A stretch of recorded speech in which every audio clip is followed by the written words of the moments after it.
Ikhwatal iman yang dirahmati Allah SWT, sidang salat maghrib yang memuliakan. Assalamualaikum warahmatullahi wabarakatuh.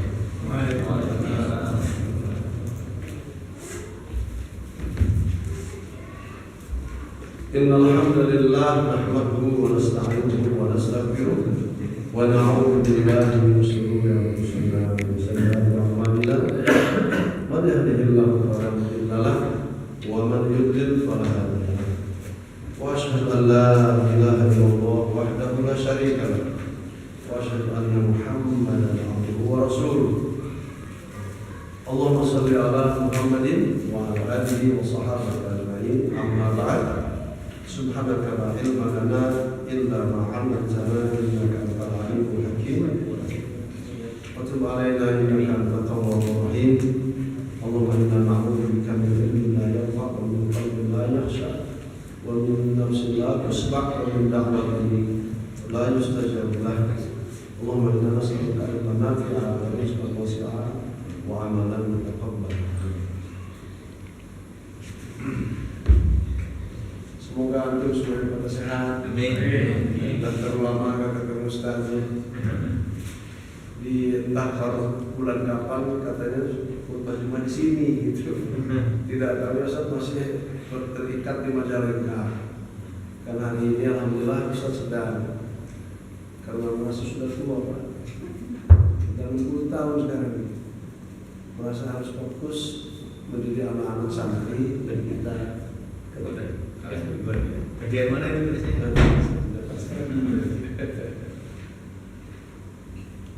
Fokus untuk mendidik generasi kita melalui pembangunan pesantren yang ada di Majalengka. Hari ini sudah lantai 2 ini, Allah sudah dicot, alhamdulillah tinggal finishing. Dan iman-iman semoga atas doa antum nanti pesantren ini dapat berjalan. Yang program Ustaz itu adalah menerima calon-calon santri dari ikhwan-ikhwan, baik dari Bogor, baik dari Cikarang, baik dari tempat-tempat yang masjidnya itu dikelola Ustaz. Yang nanti rencananya kita akan lakukan semacam digratiskan kalau kita mampu itu insyaallah. Karena kita juga sudah membuka di perumahan depan gereja apa? Permata. Itu kita sudah membuka rumah tahfidz alhamdulillah dengan jumlah santri sekarang kurang lebih 10 untuk akhwat. Karena yang mengelolanya adalah Ustaz yang lulus dari Mesir itu Ustaz Arwin sana. Itu alhamdulillah program kita 1,5 tahun kita berupaya untuk santri rumah Quran ini hafal 30 juz. Apakah mereka yang sudah punya modal beberapa juz atau yang belum memiliki, kita cetak alhamdulillah. Ternyata Ustaz sangat bersyukur pada Allah. Sebelum 1,5 tahun itu baru 1 tahun 3 bulan, berarti kan 15 bulan ya. Ada setahun 4 bulan. Hampir dari yang 10 itu 5 di antaranya sudah hafal Quran. Ini yang menjadikan kadang berukur ketimbang gitu. Subhanallah. Jadi kita perlu serius dalam mengenali Al-Quran dan anak-anak. Tepatnya di depan persis masjid Permata. Ke belakang itu rumah Abi Soleh. Soleh. Juga Ustaz tidak bawa kacamata ini, tapi memang materi sudah saya siapkan, malam sudah banyak upaya. Di beberapa bulan kemarin Ustaz kembali membaca sejarah tentang peradaban yang dibangun oleh Bani Umayyah di Cordova, yang mana Bani Abbasiyah pun sudah mencanangkan peradaban itu di Baghdad.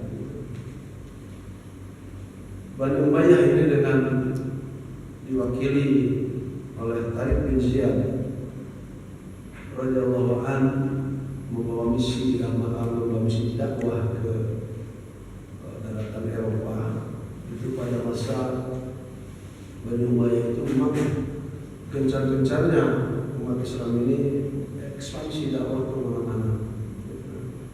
Ada sebagian mereka sahabat-sahabat Rasul yang ke Asia, bahkan ada yang ke benua Amerika. Jadi soal Columbus yang melalui sejarah sengaja dicepatkan, dipaksakan umat itu untuk mengakui Columbus penemu Amerika itu hari-hari sudah dibantahkan oleh umat Islam. Justru yang menemukan daripada benua Amerika itu sahabat kita yang dulu memang sudah ditugaskan oleh Islam itu untuk mendakwahkan ke seluruh benua, termasuk juga Indonesia. Di abad ke-6 itu sudah sampai melalui hijrahnya sahabat-sahabat kita ke Ethiopia, sebagian itu kemari ke Asia, yaitu terutama sekali ke Aceh, ke Medan, bahkan ke Cina. Ini pembelokan sejarah ini patut kita cermati sehingga kita nanti memiliki semacam program menghidupkan kembali peradaban Islam yang telah mati. Abad ke-7 Islam itu masuk ke Eropa, dan ketika Tariq bin Ziyad membawa sahabat-sahabat untuk berdakwah sana itu, sesampainya beserta kapal-kapal laut, sahabat-sahabat kita itu merapat di perairan Eropa, itu kapal-kapal itu ditenggelamkan. Ini sejarah masa lalu ya. Perlu kalau kamu perlu buka juga gampang. Hanya satu baca untuk sekedar bagaimana kita menciptakan kembali serpihan peradaban yang mati itu. Ditenggelamkan kapal itu. Lalu Tariq bin Ziyad sebagai panglima berpidato, ya ayuhan nas,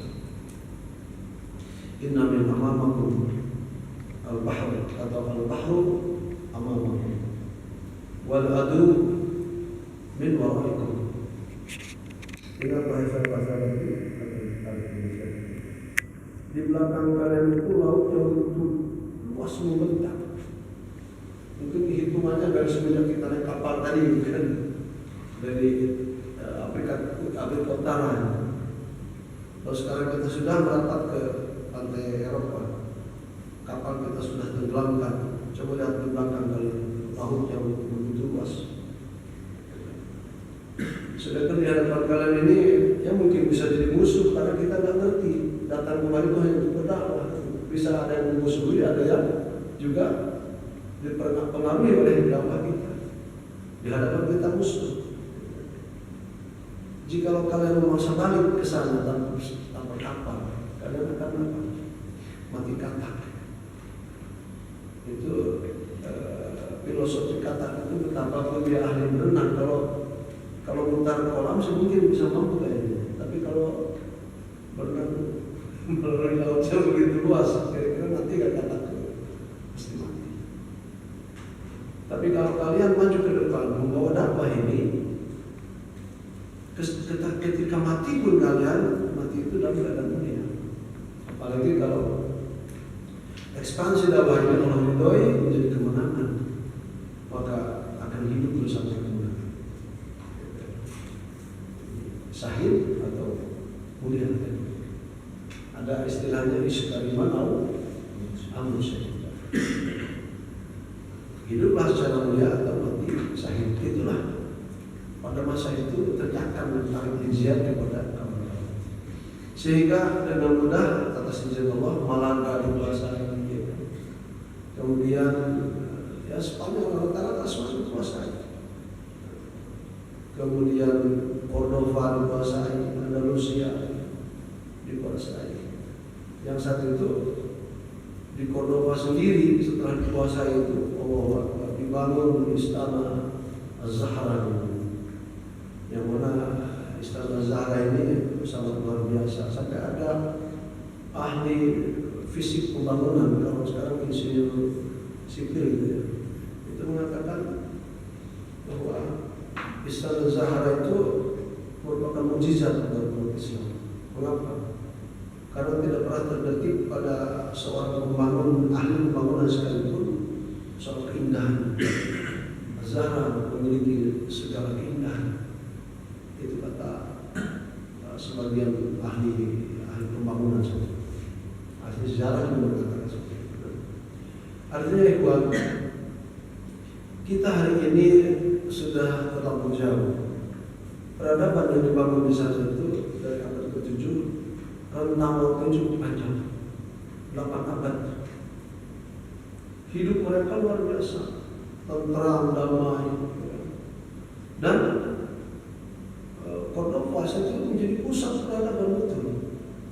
Sampai dari 70, kalau tidak sampai ke 70 perpustakaan itu dapat menyerap pembaca setiap hari 400.000. Padahal di Eropa saat itu dengan perpustakaan yang ada di saat itu sehari hanya bisa persatuan 1.000 orang pembaca, menyerap 1.000 pembaca. Tapi kalau umat Islam mendirikan 70 daripada perpustakaan, menyerap 400.000 pembaca.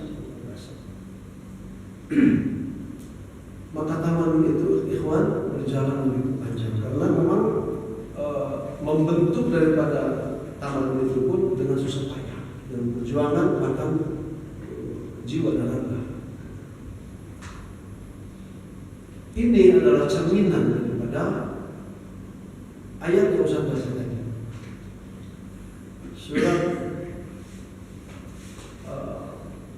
Al-Furqan ayat 63 sampai mungkin sampai akhir 77 kan. Kita ambil dari ayat 65 aja atau 64. Itu peradaban itu dibangun oleh ayat ini. Dibangun menjadi replika sesungguhnya yang menjadi fakta replika peradaban tersebut. Bukan hanya buah-buah. Seperti Banu Abbasiyah juga di Baghdad luar biasa membangun taman itu. Di Bani Umayyah luar biasa juga. Nah, ayat yang digunakan untuk membangun peradaban itu tidak lain daripada ayat yang berbunyi tadi, wa ibadur rahmanil ladzina yamshuna 'alal ardi wa idza khatabahum jahiluna qalu salam. Walladzina yabituna li rabbihim sujadan wa qiyama. Walladzina yaquluna rabbana srif 'anna 'adzaba jahannam inna 'adzabaha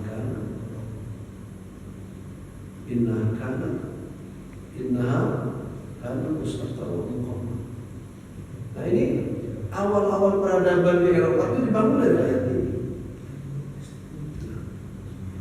Maka terbentuklah peradaban Islam karena Rasulullah SAW mengarahkan umatnya itu untuk menciptakan suasana Islami yang memiliki peradaban. Itu tidak lain rujukannya dari wahyu Allah SWT. Maka di sana subhanallah berbagai aktivitas itu tidak lain memancarkan sinar Islam. Memancarkan sinar Islam. Sampai mereka memiliki perekonomian di segala kota. Kota itu telah ditata sedemikian rupa. Kemudian seluruh kota itu ada semacam taman-taman yang diperuntukkan bagi penduduk-penduduk yang ingin bukan wisata tapi menggunakan setiap saat. Duduk-duduk mereka, ya kan, sambil mengajak keluarga itu semua kota. Lampu-lampu yang menghiasi pada malam hari pun subhanallah diciptakan di sana. Dan uniknya peradaban yang terbangun di Eropa itu menjadikan dunia itu seakan-akan terpengaruh dengan peradaban seluruhnya. Bahkan dinasti Abbasiyah pun mengakui keagungan daripada peradaban di Eropa. Kenapa seperti itu? Karena bentukannya seperti tadi.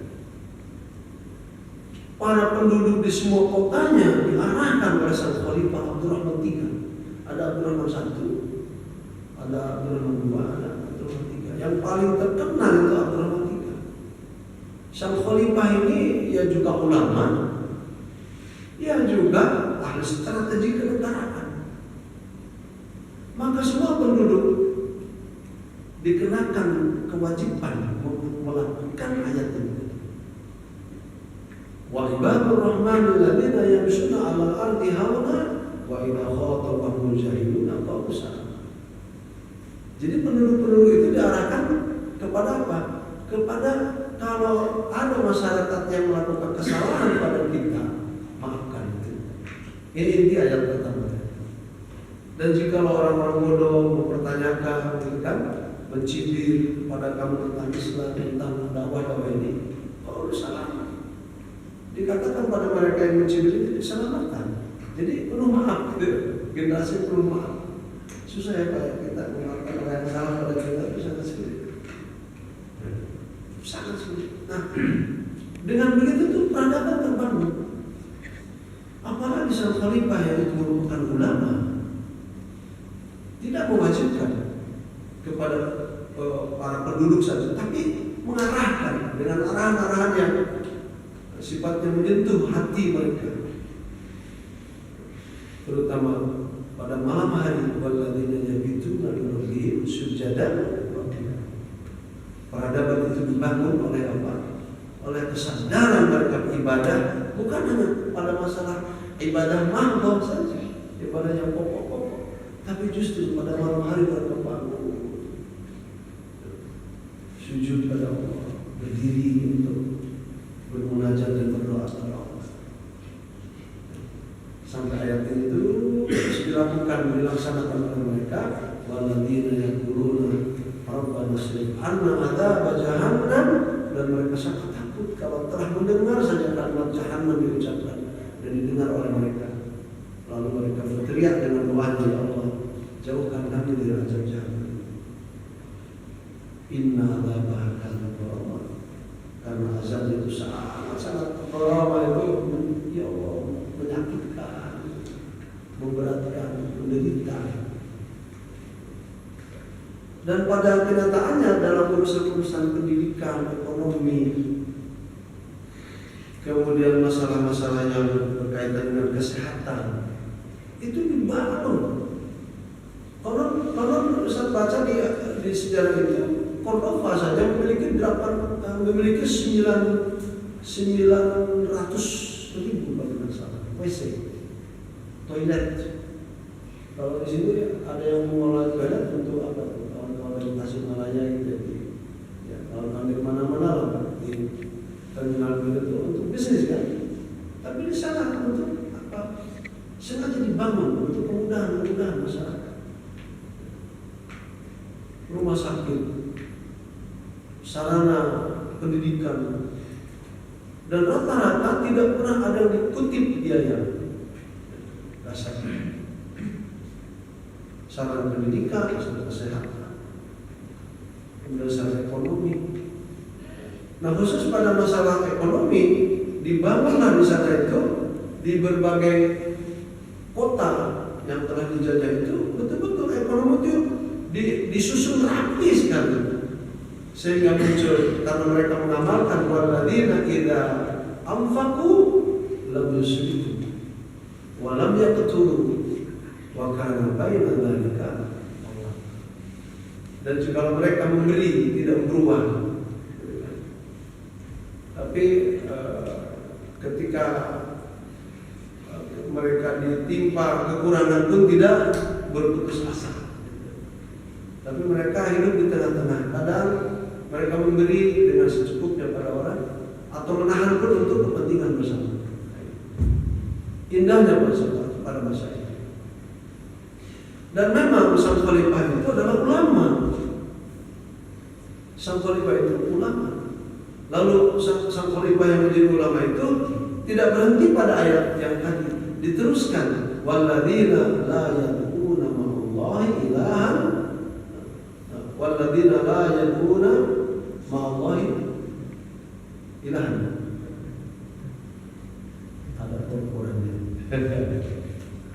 Walladzina La yad'una. Teruskan Ustaz. Ma'allah ilahan akhar. Wala yaqtuluna an-nafsa allati harrama Allah illa bil haqq. Tidak sentuh wala yajnun soal prostitusi, soal perzinahan itu. Saat peradaban itu dibangun, itu menjadi dakwah khusus pada masyarakat. Masa yang mungkin orang yang tadi malam tahajud dibentuk masyarakat ini oleh khalifah, malam-malam berdiri bermunajat kepada Allah, lalu sudah masuk saja waktu siang mereka berinfak bersedekah, tiba-tiba mereka menjual diri, nggak mungkin. Tetapi bukan berarti tanpa arahan, diarahkan oleh sang khalifah mereka itu. Yang mereka itu supaya menghindarkan kesyirikan, menghindarkan kekafiran, bahkan menghindarkan kemunafikan, pengkhianatan, kedustaan dan sebagainya. Maka peradaban yang dibangun oleh hal-hal seperti ini, subhanallah, usianya itu cukup 8 abad. Dan tadi soal prostitusi, tidak pernah kita dengar dalam sejarah kemajuan peradaban Eropa ada rumah prostitusi yang diresmikan oleh pemerintah atau aparat ikut menjaga, itu melestarikan. Ini peradaban. Artinya kawan-kawan bisa memacu pemikiran ke depan untuk sebuah perubahan bagi anak-anak kita. Nah, tugas kita hari ini adalah melalui ayat ini dakwah Ustaz di mana-mana, menyampaikan kepada masyarakat untuk memiliki semacam tugas bersama menghidupkan kembali peradaban. Meskipun hanya serpihan-serpihan. Lalu di mana kita akan letakkan peradaban itu? Yang peradaban itu di dalam hidup kesehariannya 24 jam itu isinya adalah ibadah. Betapapun unsur ibadah itu ada pada unit ekonomi, unit pendidikan, unit apalah istilahnya, kesehatan. Di mana kita akan letakkan peradaban itu? Kalau kita tidak memiliki peradaban itu, ya hidup kita kayak begini terus. Itu. Maka sekali lagi, modal peradaban itu yang mungkin bisa kita raih itu, pertama, sang pimpinan itu harus dari kalangan ulama. Sang pimpinan itu harus dari kalangan ulama. Kalau tidak, ya bapak-bapak bisa melihat bukti kan?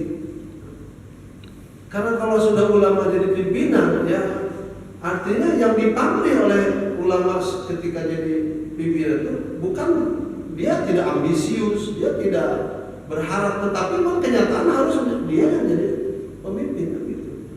Maka ketika memimpin, kiprahnya itu bisa kita lihat dalam sejarah.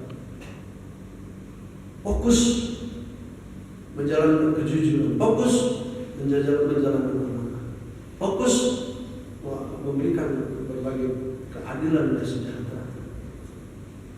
Nah, kita harus mencoba ada niatan menghidupkan kembali peradaban, meskipun hanya melalui serpihannya.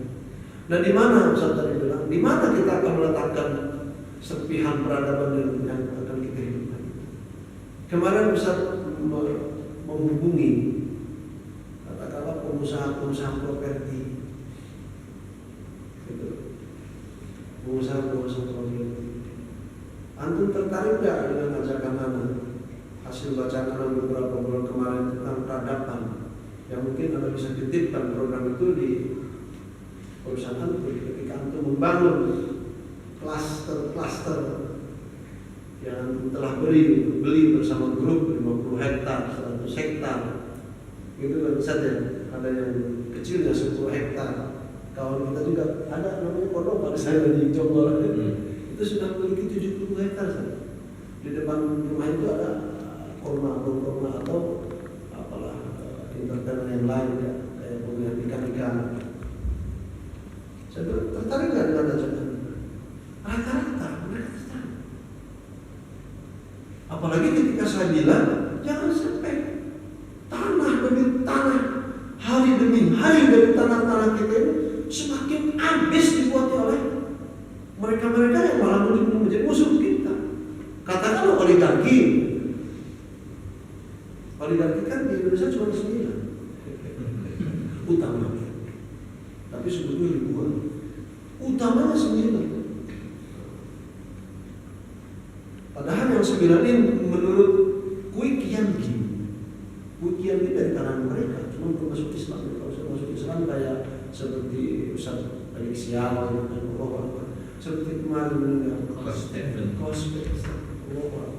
harum bau ini dari jasad muncul ke harum bau jasad. Saya akan mendidik anak-anak tadi dan bangsa.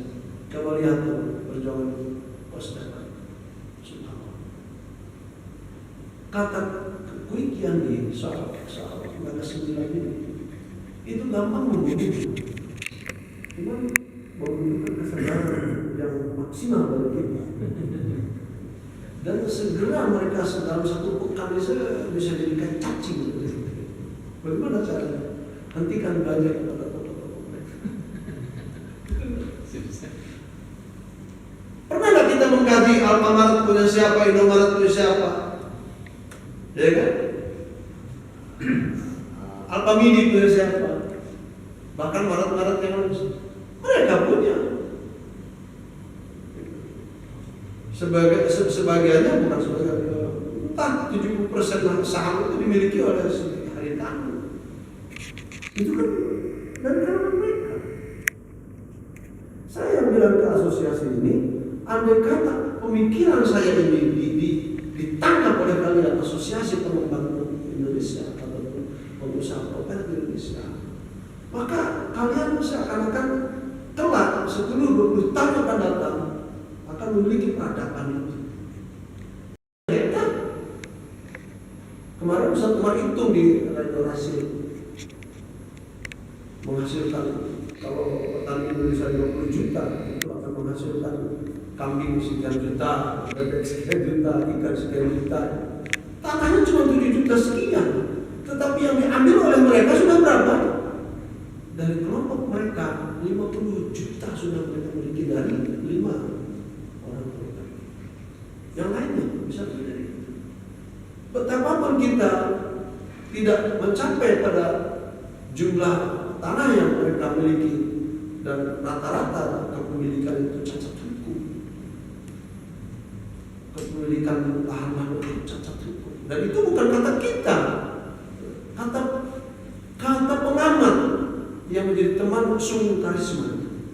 Ada teman Chinese kita yang agak muda yang dekat dengan Habib Rizik mengatakan itu kepemilikan tanah-tanah oligarki itu semua cacat hukum, Ustaz. Maka melalui kesadaran menghidupkan kembali peradaban ini yang ditugaskan oleh kita harus dekat dengan pengusaha properti kita.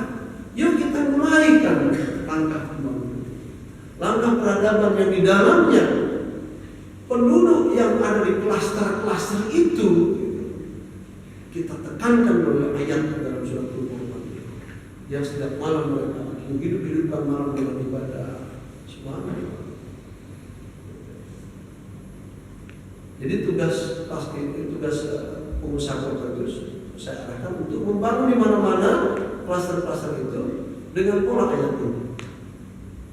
Maka betapapun tidak seluas yang mereka miliki, katakanlah 100 properti, 100 pengusaha properti kali 50 hektar, berarti 5.000 hektar ya. 5.000 hektar katakanlah dibagi kepada 2 kota besar, Aceh, Medan. Akan diikuti Padang, Lembang, Bengkulu terus sampai. Itulah bakal akan menjadi menggurita kekuatan peradaban itu. Dan sinar cahaya hidayah, nurnya itu akan bertebaran ke langit.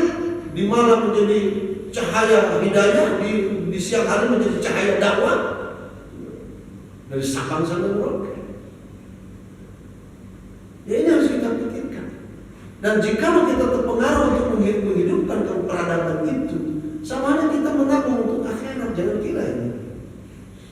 Maka saya berharap di sini, klaster Batara Kasar. Bataranya batara apa nih? Batara ya batara asri ya, bukan batara kira senang. Di batara asri ini coba kita seakan-akan kita ini harus memiliki peradaban. Dengan cara bagaimana? Kita sudah punya fasilitas masjid untuk dakwah. Dan saya yakin di mana ada masjid, di sebuah klaster itu ada rumah taklim barangkali atau beberapa lokal untuk pesantren anak-anak TKA gitu. Itu mulai dari situ. Dan usahakan sang pemimpin itu kalau melalui dari unit terkecil RT, maka RT-nya harus dari kalangan ustaz, RT-nya harus dari kalangan ulama. Bukan berarti sekarang RT bukan ulama ya, ulama. Semua orang memiliki alim, memiliki ilmu, itu ulama namanya. Manakala klaster ini RT-nya insya Allah dari orang-orang yang memang sudah ada karakter watak ayat ini pada mereka. Betapapun niatnya hanya menghidupkan peradaban melalui serpihan-serpihannya saja, ekonomi dibangun di klaster itu, nggak kemana-mana akhirnya itu. Di klaster itu seperti pesantren lah, ada koperasi pesantrennya gitu, ya kan? Pendidikannya ada di situ, syukur sampai SMP gitu kan. Dan itu tidak mustahil. Kawan kita saja di alam sentosa, di alam sentosa itu kan kita sampai menjadi rujukan S1, S2 sekarang. Bahkan itu murid saya Ustaz Tudori kalau tahu. Dulu jadi guru di STM. Nggak sama. Klaster ini harus memiliki serpihan peradaban itu. Dan harus ada keberanian untuk mengekspansi ke klaster-klaster yang lain. Sehingga ada kan Batara ini memiliki, katakan ada nggak 20 hektar? Enggak ada. 5 hektar ada? Kembali jawabannya ada. Wallahu a'lam. Katakanlah 3 hektar. 3 hektar kan cuma 30.000 ya? Saya kan 1.000 meter. Ya kan? 10.000 kan? Berarti kalau 3 hektar 30.000 meter. Ya kan 30.000 meter. Katakan ada 30.000 meter. Dibagi ke berapa klaster? Munculkan cahaya itu di situ. Mulai menghidupkan cahaya itu di situ. Jika ini berhasil, perumahan di sini tuh ada penasihat, ya, ada sama lebih luas lagi itu kahuripan, grand kahuripan. Mereka akan melihat cahaya itu. Kenapa di Batara itu perekonomiannya tidak keluar? Kenapa di Batara itu soal pendidikannya tidak keluar? Paling-paling keluar ketika mereka mau dimasukkan ke Gontor itu. Iya kan? Paling-paling keluar setelah dari aliyah yang ada di Batara itu ketika akan dimasukkan ke Darul Rahman atau yang ke sini ada Darul Mukni, iya kan? Atau bentuk pesantren yang meskipun replika daripada Darul Mukni, sehingga mereka akan melihat kenapa berkembang itu Batara dalam urusan-urusan keislamannya. Ibadah mereka jauh bagus daripada kita. Padahal masjidnya sudah segini ibaratnya. Itu akan menjadi prototipe. Maka dakwah ini merupakan dakwah yang sebetulnya memang penuh dengan tanggung jawab, penuh dengan harapan. Kembali ini kepada teman-teman semuanya, kita hanya memaparkan tentang temuan sebetulnya. Nah, temuan ini tidak jauh karena itu temuan sesuatu barang yang telah kita miliki, yang telah hilang. Maka telah mendapatkan kembali oleh orang kawan-kawan yang sadar tentang peradaban itu penting, maka caranya seperti itu. Jadi dari unit terkecil kayak klaster-klaster itu. Kita kalau jauh ya Tuhan, masuk ke gerbang sini kita tidak punya etalase. Tapi kalau kita masuk, sekarang sudah diajukan oleh bahu jalan tol, kota wisata. Itu anak saya di kota wisata itu ketika kita masuk aja ketika kita masuk ke kota wisata itu etalasenya menarik sekali. Itu ada siapa yang mau menumpang bola dunia tuh Hercules kan? Hercules kan menumpang. Lalu ada replika keruntuhan Islam itu domba mereka buat itu etalase. Nah kita ketika akan membangun peradaban melalui klaster-klaster, etalasenya cukup cantik. Betul nggak? Menarik. Boleh kita bikin gerbangnya itu dengan apa? Replika apa dengan Ka'bah kan itu. Jangan kalah dengan mereka. Ya meskipun kita sekarang selalu kalah kan gitu. Belum lagi besar berbicara masalah Mekarta. Itu pemaksaan. Ketika saya bersilaturahim ke gubernur kawan kita, karena di era beliau, saya terus terang ke sahabat saya itu bilang, sejauh mana itu memiliki kontribusi dilepaskan tengah-tengah masyarakat melalui program Cina membangun Mekarta. Lalu sejauh mana itu juga kiprah secara paksa melepaskan tanah-tanah yang akan dijadikan bandara Kertajati. 3 pokok yang saya tanyakan bersama saya. Jati Gede antara 7 kecamatan habis. Mohon maaf. Akhir kita menangis dalam saja. Akhir menangis. Yang akhirnya kurang-kurang saya kasih sejuta masuk ke sana. Apa lagi? Ya sekarang moga-moga penerusnya tidak menggunakannya dengan hal-hal yang di luar dan program saudara kita. Karena itu merupakan paksaan. Nah kita lihat Mekarta, Purwakarta, sebelum itu Jakarta sudah berkuasa. Sekarang kata-kata yang mana lagi yang akan mereka ambil dari kita? Jangan Yogyakarta, sang sultan tidak akan memberikan peluang untuk mereka mendapatkan sebidang tanah untuk Yogyakarta. Kalau berdagang silakan kata sultan itu, tapi untuk memiliki tanah itu kekuatan masih sekarang nambah Kesultanan Jogja. Nah ini Tuhan, Ustaz harap ayat ini menjadi panduan juga untuk apa? Untuk kita ketika berpikir bahwa besok kita akan mati, yang akan meneruskan klaster ini siapa? Kalau bukan anak kita. Betul. Soal mencetak mereka berakhlak mulia, jangan di tempat yang jauh kalau bisa, sehingga dapat menekan daripada kos, gitu kan? Ciptakan akhlak itu di sini. Tanamkan melalui masjid yang sekecil ini. Ada program tahfidzul Quran.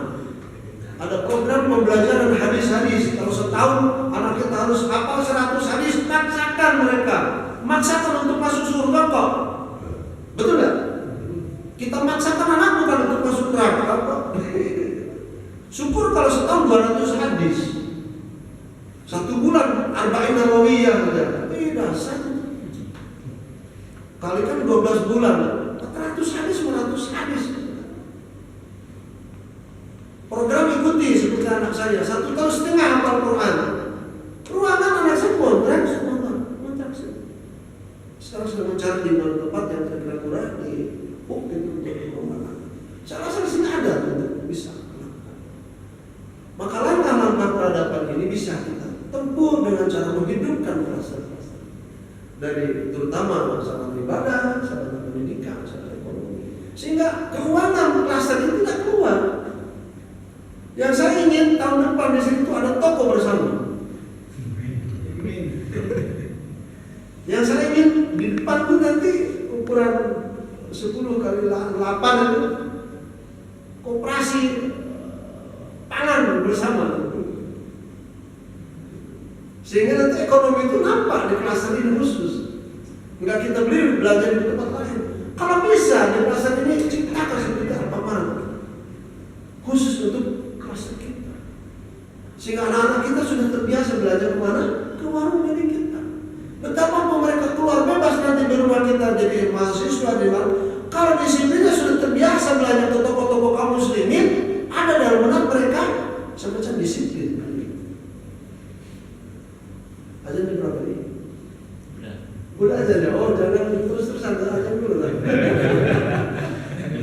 Ini kan kita cuma memberikan semacam apa ya? Semacam terapi aja lah. Silakan aja dulu. Yang aja siapa? Ada. Ustaz juga bagus suaranya.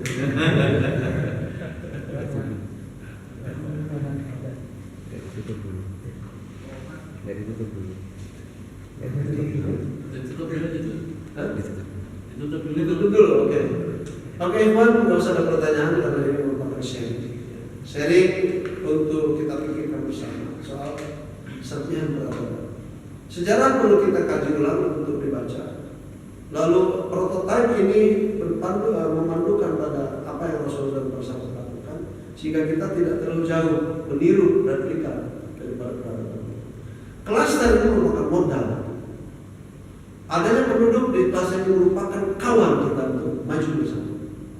Bisa kita bangun di sini dengan modal yang ada tentang ekonomi, tentang pendidikan, dan tentang apa yang kita pilih. Semoga insya Allah Ta'ala bermanfaat buat semuanya. Salam dari Ustaz untuk keluarga. Doa terlama tak berjumpanya dari pemohon dan yang lain. Tadi kita Ustaz masih badminton tak ada gantung raket tadi. Ustaz masih cuma tidak terlalu sering, paling sebulan sekali.